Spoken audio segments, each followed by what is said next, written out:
The reason I don't call this a disability program and call it all abilities or challenged is that I just don't worry about their ability.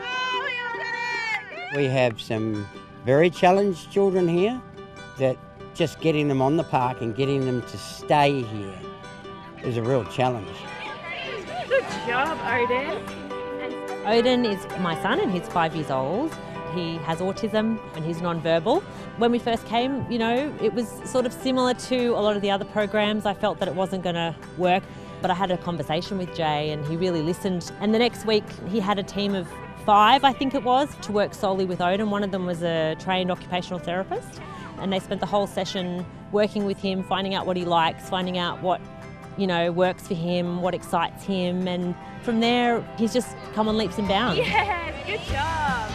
Oden's allowed me to enter into his world.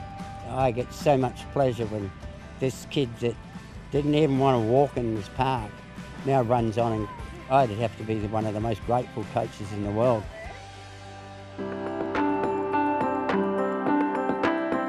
Jarrod has cerebral palsy.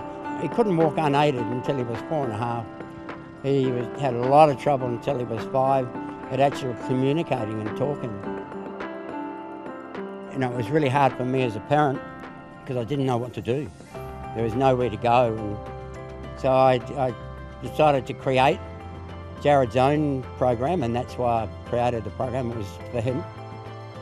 I guess when I was growing up, I didn't have anything like this, so to be able to come down every Sunday and provide something like this for everybody and being so inclusive, I feel like it definitely makes me feel like a better person.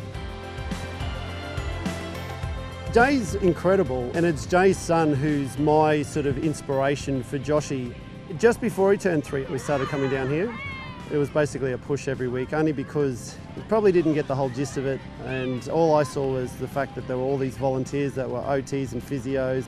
He loves coming down here now and loves playing football and being part of the team.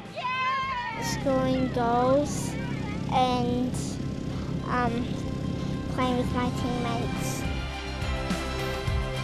I feel like in a way I owe it to these guys to show up every Sunday regardless of how I'm feeling, because these guys, they literally can't wait all week just to have a kick around on a Sunday with us.